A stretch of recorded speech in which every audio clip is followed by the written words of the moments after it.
लक्ष्मण आगे सर आगे बढ़ो, हम तुम्हारे साथ हैं, आगे सर संघर्ष करो, हम तुम्हारे साथ हैं। कोण आला रे कोण आला, ओबीसीचा वाघ आला.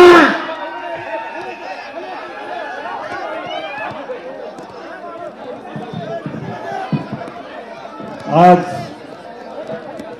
वडगाव ढोक या गावामध्ये आज पडत्या पावसामध्ये ओबीसीच्या आरक्षणाच्या ज्वालामुखी भडकलेला आहे. पड पावसामध्ये या कार्यक्रमाच्या व्यासपीठावरती उपस्थित असलेले वरिष्ठ सभागृहाचे माजी आमदार तुकारामजी मुंडे साहेब, नारायणजी मुंडे साहेब, काय आता पावसामुळे गडबड व्हायला लागली सगळी. वडगाव ढोक या गावामध्ये पावसामध्ये बोलत असताना माझ्या माता भगिनी मोठ्या संख्येने इथं उपस्थित आहेत. विचारपीठावरती अनेक मान्यवर मंडळी आहेत, सगळीच मान्यवर मंडळी. बटुळे मामा रागाला यायचं नाही. शिरसाट साहेब, आगाव साहेब, आमचे खटके शेंडगे महाराज, आमचे वाघमोडे महाराज, सुशील कोळेकर, ठकाजी कोळेकर, सगळी मंडळी. आता कुणाची नावं घेऊ? आमचे बारावकर, त्यांचं नाव नाही घेणार. त्यामुळं वडगाव ढोक बजरंग सानप साहेब, आमचे माऊली भाऊ शिरसाट, सगळी मंडळी. हे बघा, आता नावापेक्षा एक 5 मिनिटं भाषण करूया. राग अजिबात मानू नका, कारण हे रोजचं आहे. सकाळी एकदा, दुपारी एकदा, संध्याकाळी एकदा. आज केज मध्ये सभा झाली की नाही? मोर्चा झाला की नाही? परवा कळमनुरीला झाला की नाही हिंगोली जिल्ह्यात? आज वडगाव ढोक मधल्या तरुणांच्या सांगण्यावरनं आम्ही या गावामध्ये आलो. तरुणांच्या सांगण्यावरनं. सुनील, अरे चालायचं एका दुसरं, ये इकडं. काय संध्याकाळची वेळ आहे, त्यामुळं कुणाचं हलगं वाजतंय, कुणाचं डपडं वाजतंय, कोण टाळ्या वाजवतंय, कोण गाणं गातंय, कोण घोषणा देतंय. मुरकुल आहे. अरे थांबा रे, यायचं की त्याच्यावर अजून. आमदार साहेब, आता तरुण वर्ग आहे. पहिलं ओबीसीची लढाई म्हणली की म्हातारी कोतारी माणसं असायची, रिटायर्ड माणसं असायची. आता ओबीसीचा लढा हा तरुणांनी खांद्यावर घेतलाय. 2025 हे साल या महाराष्ट्रामधल्या फुले शाहू आंबेडकरांच्या समतेच्या विचारावरती चाललेला असेल. त्या शरदचंद्रजी पवारांना सांगा, ज्या तुमच्या जरांगेनं आमच्या ओबीसीचं आरक्षण घालवलं, त्याच्या व्यासपीठावरती कधी एवढ्या महामानवांचे फोटो होते का?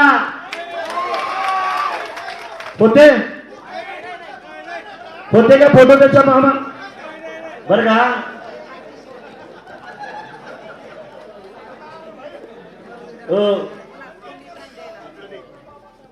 आणि आरक्षण पाहिजे. बाबासाहेबांना फोटो लावायचा नाही, आणि काय पाहिजे? आरक्षण पाहिजे. मी गेवराईमध्ये आहे, आपल्या वडगाव ढोक गावामध्ये आहे. या गोष्टी बोलत असताना मला तुम्हाला जबाबदारीने काही गोष्टी सांगायच्या आहेत. पाऊस पडतोय, 5 मिनिटात बोलू का 10 मिनिटात बोलू का 20 मिनिटात बोलू? सुनील कुठे आहे? सुनील ढाकणे, तुझ्यावर केस दाखल केली, बरोबर का? अनेक पोरावरती केसेस दाखल केलेले आहेत. वाघमोडे महाराज तुमच्यावर केली काय? घाबरू नका. कुठं मागे लपून बसलाय? अरे लढणाऱ्यामध्ये या, लढणाऱ्यामध्ये.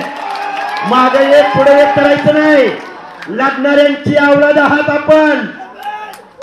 त्यामुळं तुमच्या आमच्या बापजाद्यांची मतं घेऊन जे आमदार खासदार झाले, आलटून पालटून झाले, पै पाहुणे झाले, ताटातनं सांडलं वाटीत आणि वाटीतनं सांडलं ताटात. हा पंडित झाला की तो पंडित, आणि दोघं बी नको म्हणलं की पवार. आणि तुम्ही काय करता? मत द्यायला जन्म घेतलाय तुम्ही. आम्ही तो गेवराईचा आमदार बोलला आता तुम्ही म्हणाल राजकारणावर बोलतोय, खरं तर मला ओबीसीवर बोलायला आवडेल, आरक्षणावर बोलायला आवडेल, GR वर बोलायला आवडेल, आरक्षण गेलंय का राहिलंय त्यावर बोलायला आवडेल. मतदान घेताना तेवढा घरोघरी आला तुमच्या, आणि तुमचं आरक्षण जाताना म्हणला मी मनोज भाऊच्या खांद्याला खांदा लावून म्हणला आंदोलनात सहभागी झालोय, मांडीला मांडी लावून आंदोलनात सहभागी झालोय. आता मुरकुल्या पापड्या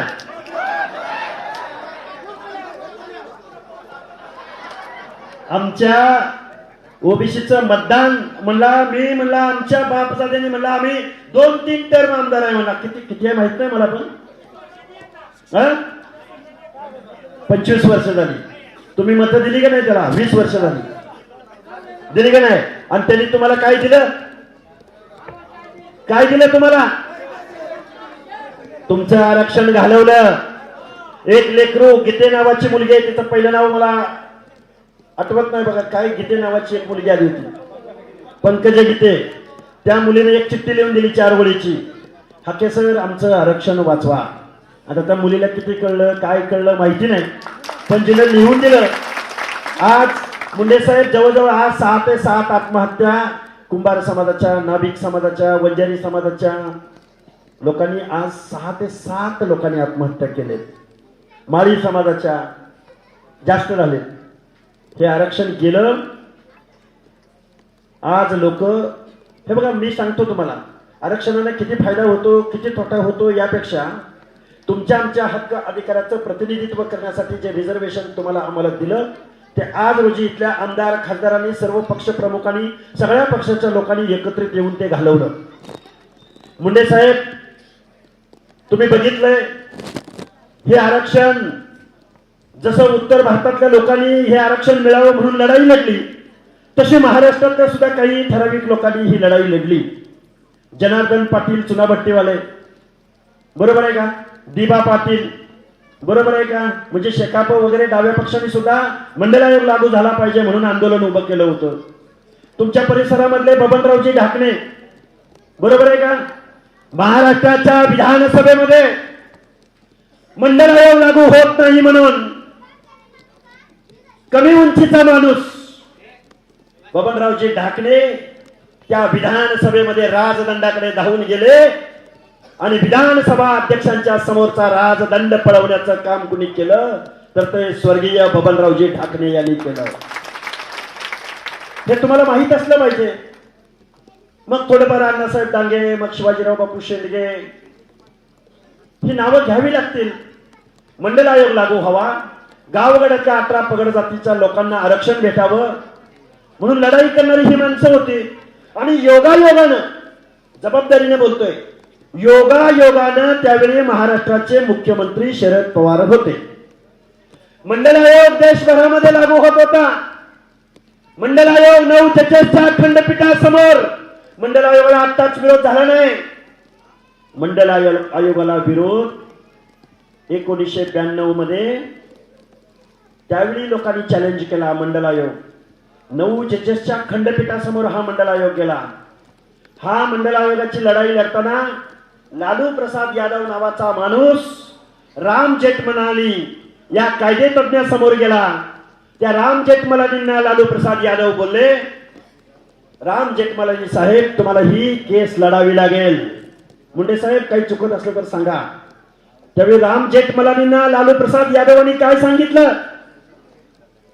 लालू प्रसाद यादवांनी राम जेठमलानींना सांगितलं आमच्याकडे पैसे नाही, पण आमचे ओबीसी बांधव, माझ्या ओबीसी माता भगिनी गळ्यातलं गुंज गुंज सोनं काढतील आणि तुमच्या वजना एवढं सोनं आम्ही तुम्हाला देऊ, आम्ही पैसे तुम्हाला देऊ शकत नाही.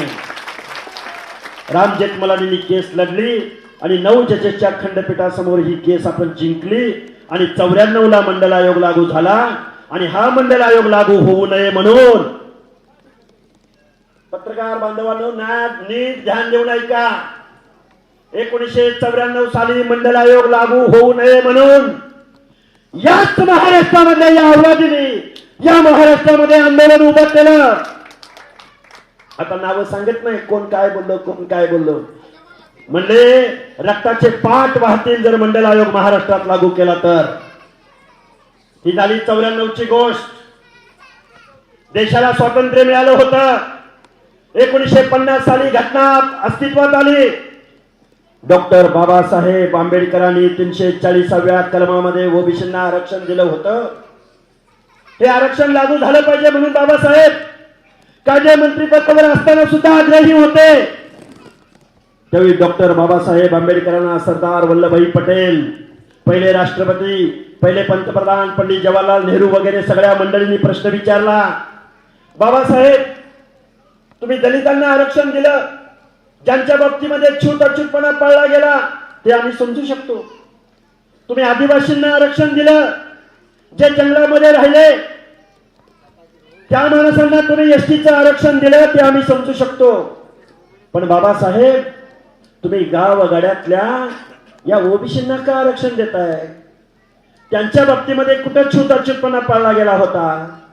त्यावेळी महामानव डॉक्टर बाबासाहेब आंबेडकर त्या संसद सभेसमोर बोलले, मी गावगाड्यातल्या दलितांना आरक्षण सूचीबद्ध कायद्यानं दिलं, मी आदिवासींना आरक्षण सूचीबद्ध कायद्यानं दिलं, पण डोंगराच्या कुशीला कुठेतरी मेंढपाळ बांधव राहतोय, बंजारा तांड्यावर राहतोय, वंजारी डोंगराच्या कुशीला राहतोय, बेरड रामोशी डोंगराच्या कुशीला राहतोय, गावगाड्यामधला बलुता आलुता भटक्या विमुक्त जाती जमाती आजही इथल्या व्यवस्थेमध्ये निर्णय प्रक्रियेपासून दूर आहेत.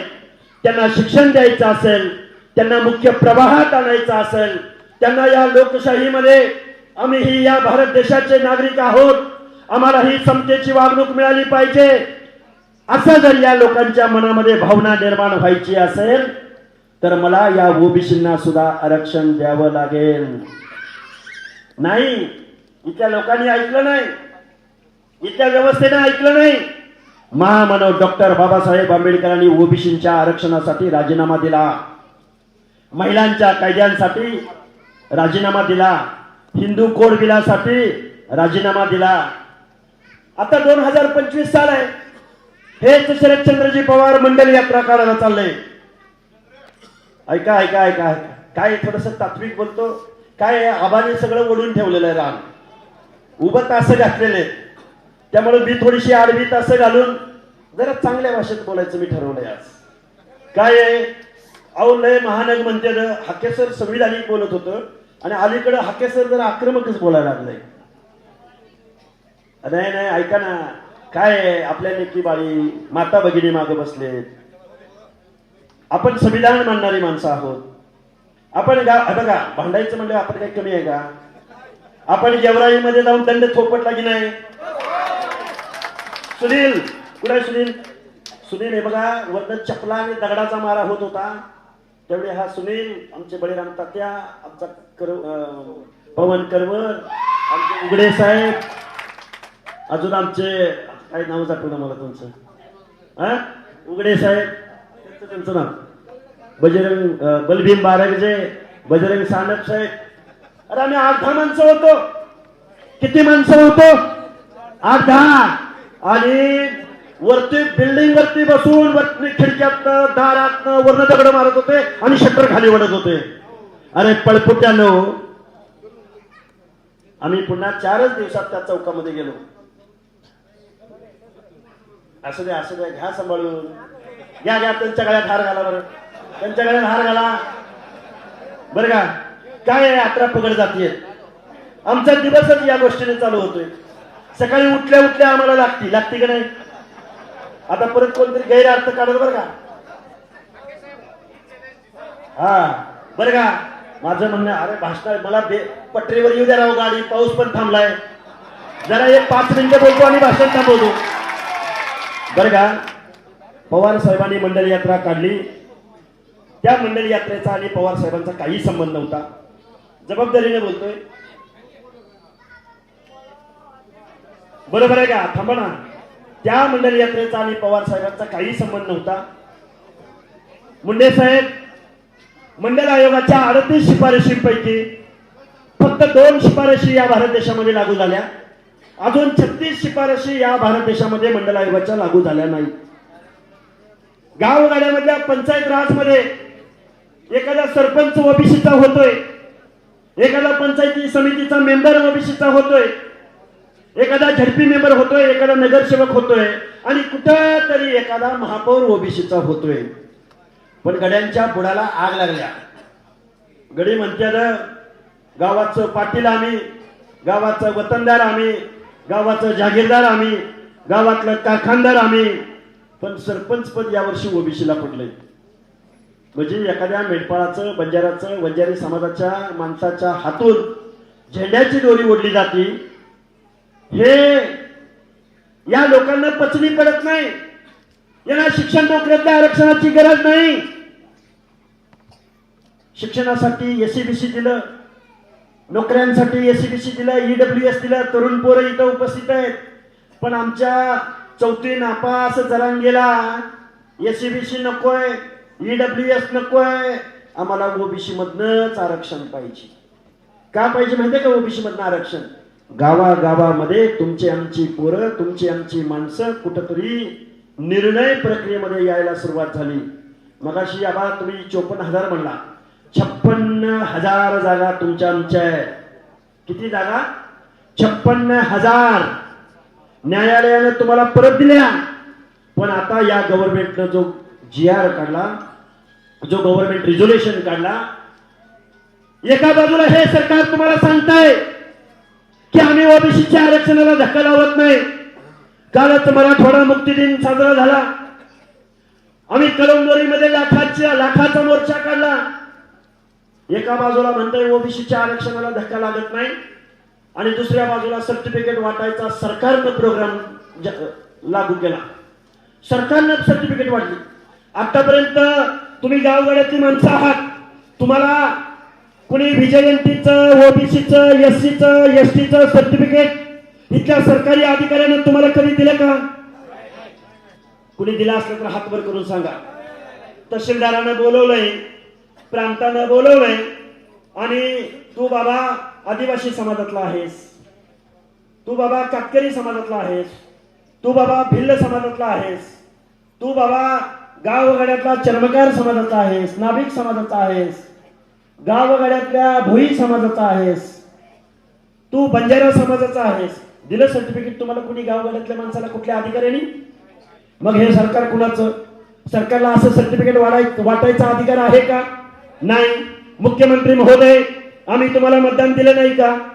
आमच्या हक्क आणि अधिकाराचं संरक्षण हे सरकार करू शकत नाही. परत एकदा मी वाक्य तुम्हाला म्हणून दाखवतो. तुमच्या हक्क आणि अधिकाराचं आणि आरक्षणाचं संरक्षण हे सरकार करू शकत नाही.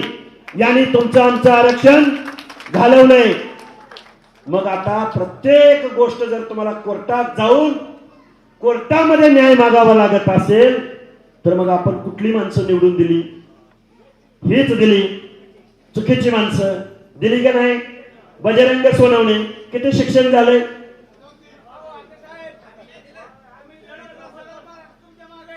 धन्यवाद. हे बघा परत म्हणचाल, परत काय म्हणचाल तुम्ही? हाके सर तुम्ही उमेदवार दिलाय. हे बघा तो तुमचा आमदार काय बोलला माहितीये का काल परवा? आता तुम्ही म्हणताय मागाय. मी तुमचा आभार व्यक्त यासाठी करतो. आम्ही बळीराम तात्यांच्या मंडळींना आम्ही कुठं उभं केलं? तुमच्या शेजारच्या मतदारसंघामध्ये गणसावंगीमध्ये. काल भुजबळ साहेबांनी आपलं मत व्यक्त केलं. काय मत व्यक्त केलं? की जरांगेंच्या पाठीमागे पवार साहेबांचे आमदार उभे होते. आपण किती दिवसापासून या महाराष्ट्रामध्ये सांगतोय? आम्ही फक्त सांगत नाही, जे आमदार जरांगेच्या मागे उभं राहिले त्यांना विधानसभेच्या अगोदर चॅलेंज केलं की आम्ही राजेश टोपेला निवडून येऊ देणार नाही. पाडलं की नाही? नेपाळला पाठवतोय. अरे याला आपण युगांडाला पाठवू. युगांडाला भुजबळ साहेबांना नेपाळला पाठवा म्हणतोय का? याला कुठे पाठवू माहितीये का? याला केनियामध्ये पाठवू. घानामध्ये, हा टांझानियामध्ये पाठवू. टांझानियामध्ये उगेच बनवते. काय रग चला बरं ऐका हे बघा आता काय बोलावं शिक्षणावर बोलावं इथं माता भगिनी बसलेले आहेत. आपल्या आरक्षणावर बोलावं आपल्या हक्क अधिकारावर बोलावं कशावर बोलायचं आणि किती बोलायचं दिवसभर महाराष्ट्रामध्ये आम्ही प्रबोधन करतोय महाराष्ट्रातली लोक जागी करतोय. आता मी गेवराईमध्ये उभा आहे म्हणजे थोडस बघावं लागेल की नाही. गडी म्हणतोय लक्ष्मण हाके हाच बजरंग बाप्पा सोनवणे मगाशी जातू पहिल्या वाट लागा सोडलेल्या जाग्याला थांबा की जरा मगाशी जागा सुटली बजरंग सोनवणेची जातू पहिल्या वाटेला सोडलेल्या जाग्याला गोविंद म्हणलं जातं. शेवटी मी मेंढपाळाचा पोरगा आहे त्या बजरंग सोनवणेला सांगा आठवड्यापूर्वी हा भागदर काय म्हणला माहितीये का म्हणला लक्ष्मण हाकेच्या टीकेला मी उत्तर देत नाही म्हणला कारण त्याला अगोदर ग्रामपंचायतीचा सदस्य म्हणून निवडून यायला सांगा. थांबा आणि काल काय म्हणला माहितीये का म्हणला लक्ष्मण हाकेला बीड लोकसभा लढायची आहे म्हणला म्हणून तो म्हणला बीड जिल्ह्यात फिरतोय. अरे 8 दिवसात काय झालं असेल बरं. आठवड्यापूर्वी गडी म्हणत होता की लक्ष्मण हाके ग्रामपंचायतीला निवडून येत नाही आणि आता काय म्हणतोय तर याला लोकसभा लढायची आहे. अरे बजरंग बाप्पा वळवाच्या पावसामध्ये तू भिजला नाहून निघाला. वळवाच्या पावसामध्ये माझ्या मुस्लिम बांधवांना काय बोलला पुन्हा 1 महिन्याभरानं तुम्हाला माहिती आहे सगळ्यांना तर मी काही बोलून दाखवत नाही. गावगाड्यातल्या दलित बांधवांना समजावून सांगावं लागेल गावगाड्यातल्या 18 पगड जातीच्या माणसांना तुम्हाला समजावून सांगावं लागेल. नवनाथाबा फक्त स्टेजवर भाषण करून आपल्याला चालणार नाही तर आपल्याला गावगाड्यातल्या छोट्या आता सुतार समाजाचा एक माणूस आला होता बोलत होता पाऊस आला कुठे आहे भादर कुठे आहे शिंगारवाडी फाटा शिंगारवाडीचे माझे वाद सुतार साहेब अजिबात घाबरायचं नाही. अरे धमकी सोडा जशास तसं उत्तर तर देऊ तुम्ही अजिबात. बघा आमची शिंगारवाडी आहे पलीकडे भाग पिंपळगाव आहे हा साठेवाडी आहे आमचं हे कुठे आहे ठकाजी कोळेकर कुठे आहेत आणि सुशील कोळेकर आहे. कोणी जर डोळं वाकडं करून आपल्या गावगाड्यातल्या ओबीसी बांधवाकडे बघितलं ना आता म्हणाल कोणतरी चिथावणी देतोय बोलावं लागेल. गावगाड्यातल्या छोट्या छोट्या घटकाच्या मनामध्ये अविश्वास निर्माण होईल भीती निर्माण होईल दहशत निर्माण होईल. गावाच्या गाव जाऊन पालत पडायचं कोण अरे आम्ही अजून आमच्या अवकातीवर आलो नाही. आम्ही जर आमच्या अवकातीवर आलो ना तू काय धमक्या देतोय तू हा कोण कापड्या आमदार पापड्या काय त्याच्यावर किती वेळा बोलायचं त्याच्यावर आता बाद झाले आहे की नाही. हे बघा म्हणला गेवराईमध्ये म्हणला लक्ष्मण हाके येऊन फिरत होता म्हणला त्याच्या उमेदवाराला किती मतं पडली. एकच दिवस आलो होतो गेवराईमध्ये एकच दिवस एकच नाही विधानसभेच्या वेळी आलो ते नाही एक अर्धा घंटा प्रचार संपायला अर्धा तास बाकी होता आणि गेवराईमध्ये येऊन एक सभा दिली आणि मला वाटतं खडकीला थोडस गेलो होतो ना अजून 1-2 गावाला कुठेतरी गेलो होतो तरी किती मतं पडली पडले. ही मतं आहेत ना ही मतं स्वाभिमानी लोकांची मतं आहे. एक 2-3 दिवस अगोदर जर आलो असतो 1-2-4 सभा झाल्या असत्या ना आणि बळीराम तात्यांना 1-2 दिवस दिले असते ना गेवराई आणि घनसावंगीमध्ये आमच्या ओबीसीचा येलगार त्याच वेळी बघायला मिळाला असता. हे का बोलतोय तुम्ही म्हणाल राजकारणावर बोलतोय का ओबीसीवर बोलता आरक्षणावर बोलता आता हे राजकारणावर बोलायला लागलं. अरे ज्या लोकांनी तुमच्या आमच्या बाबत राजकारण केलं ज्या तुमच्या आमच्या पिढ्यानपिढ्या ज्या माणसांना तुम्ही आम्ही आमदार खासदार करत गेलो या माणसाने हे आमदार खासदार झाल्यावर काय केलं सूतगिरण्या काढल्या कारखाने काढले काय वाईन मिल काय विंड मिल ऑइल मिल काढल्या वाळू त्या तुमच्या गोदापट्ट्याची चाळण केली काढली का नाही वाळू हा हे बघा गावातला पॅनल प्रमुख हेच गावातला मटका बुक्की हेच पोलीस स्टेशनला जाणं हेच तालुका तहसील ऑफिसला जाणे हेच पीआयला जाऊन कानात बोलणारे हप्ते गोळा करून देणारे हेच भांडण मारामाऱ्या करणारे हेच मुंबईला जाऊन बदल्यांसाठी टेबल लावणारे हेच आमदार खासदाराचे चेले चपाटे हेच. आणि तुम्ही आम्ही घे कोयता चल ऊसतोडीला, तुम्ही आम्ही काळे ट्रक. अरे तुम्ही आम्ही गावगाड्यातली ओबीसी मधली माणसं, शारीरिक श्रमाचं काम करणारी माणसं, हमालीचं काम करणारी तुम्ही आम्ही माणसं, ऊस तोडणारी तुम्ही आम्ही माणसं, मेंढपाळीचा व्यवसाय करणारी तुम्ही आम्ही माणसं, गावगाड्यातल्या रानामळ्यामध्ये घाम गाळणारी तुम्ही आम्ही माणसं, म्हणून तुम्हाला आरक्षण दिलंय. तुमचा व्यवसाय काय? माझा संसार भला आणि मी भला. तुमचा आमचा व्यवसाय काय? गाईचा गोठ आहे, म्हशीचा गोठ आहे, मेंढरं सोडायची ती, दूध घालायचंय. आणि या माणसाने काय केलं? मुंबईमध्ये जी तुमच्या आमच्या घामाच्या पैशातून तयार झालेली तिजोरी ज्या मुंबईमध्ये ठेवली, त्या तिजोरीचे मालक तुम्ही आम्ही या आमदार खासदारांना केलं. या भादराने मग काय केलं? सत्तेमधनं पैसा, पैशामधनं सत्ता, मग त्यातनं कारखाना काढायचा. निवडणुका आल्या, गणित कोट्याशिवाय बातच करत नाही. 50 कोटी, 10 कोटी, 20 कोटी, 40 कोटी तुम्ही आम्ही मतं विकली का नाही विकली? आजपर्यंत तुमच्या आमच्या बापदाद्यांना कळत नव्हतं. आता तुम्हाला आम्हाला कळतं की नाही कळतं? तुम्ही आम्ही मत विकायचं का?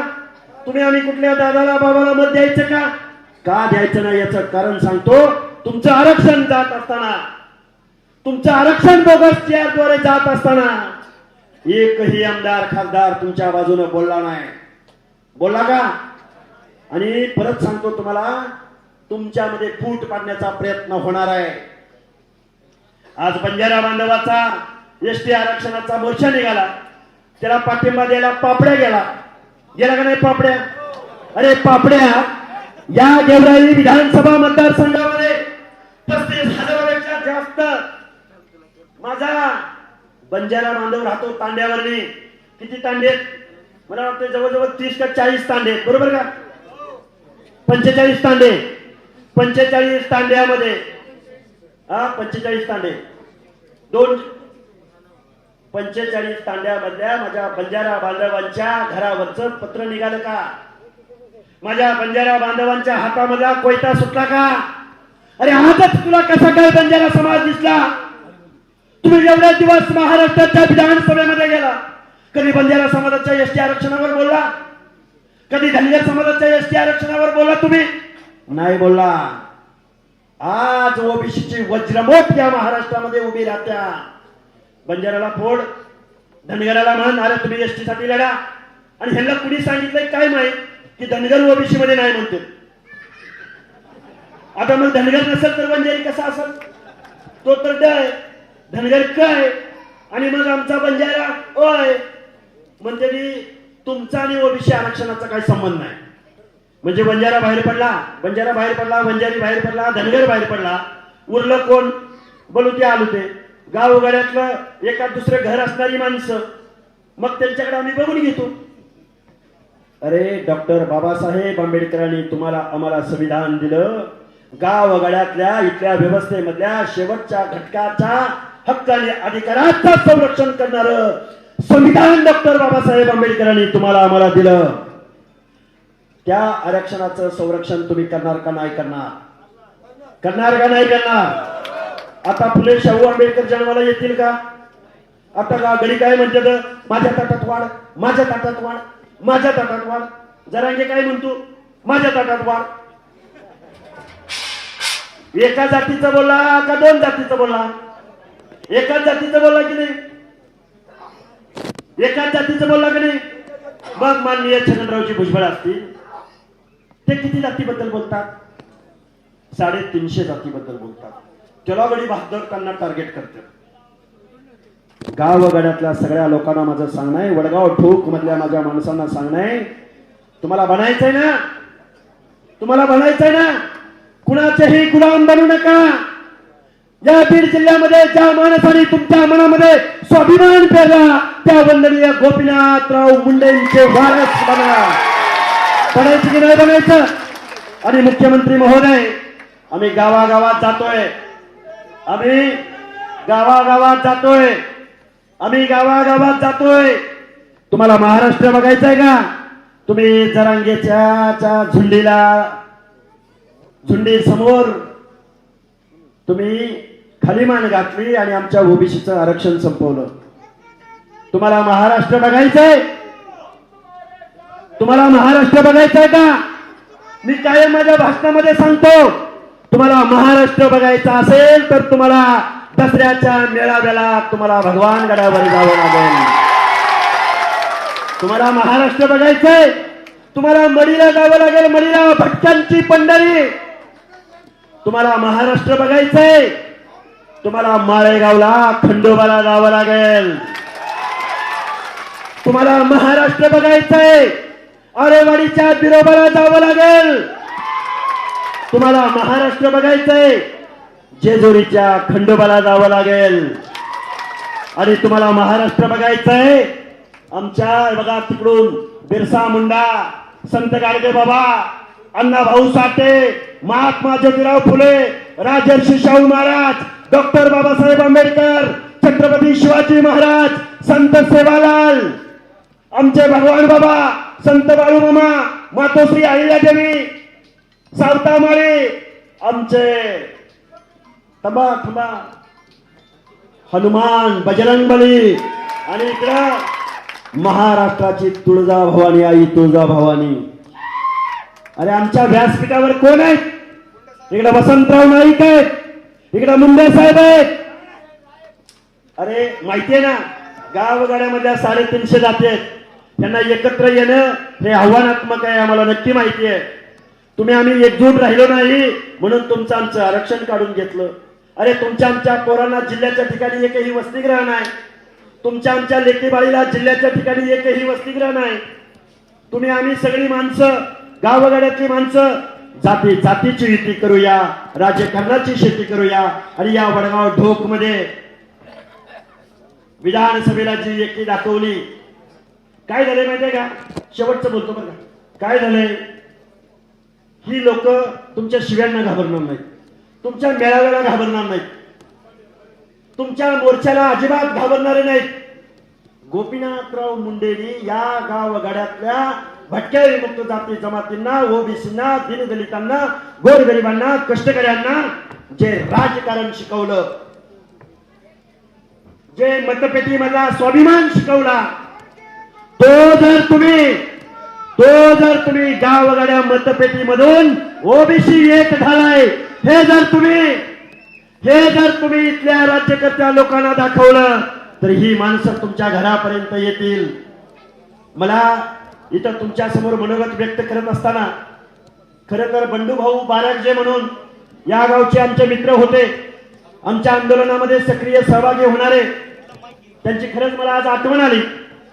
माझी तुम्हाला हात जोडून कळकळीची विनंती आहे, जातीची युती करूया, राजकारणाची शेती करूया, समाजकारणाची शेती करूया. एवढ्या पड पावसामध्ये तुम्ही एवढ्या मोठ्या संख्येने इथं उपस्थित राहिला. माझ्या माता भगिनीने येत असताना आमचं औक्षण केलं, आमचा सत्कार केला. या गावातल्या तरुण मंडळींनी आम्हाला जेसीबी मधून फुलांची उधळण करून या गावामध्ये आमचं स्वागत केलं. त्याबद्दल मी तुमच्या सर्वांचा हार्दिक असा आभार व्यक्त करतो. आणि पुढील कालावधीमध्ये तुम्ही ही ओबीसीची वज्रमुठ इथल्या सरकारला दाखवाल अशी अपेक्षा व्यक्त करतो आणि माझ्या लांबलेलं मनोगत थांबवतो. धन्यवाद. जय भीम, जय ज्योती, जय मल्हार, जय अहिल्या, जय भगवान बाबा. ओबीसी एकजुटीत या ठिकाणी आपण सर्वजण आलात. आपले समस्त ग्रामस्थ वडगाव ढोकचे वतीनं हार्दिक आभार. पाऊसच्या 1 रुपया बाहेर कार्यकर्त्याला विनंती आहे की आपले वाहन दमाने व्यवस्थित चालवा. जास्त स्पीड मागं चालू नका.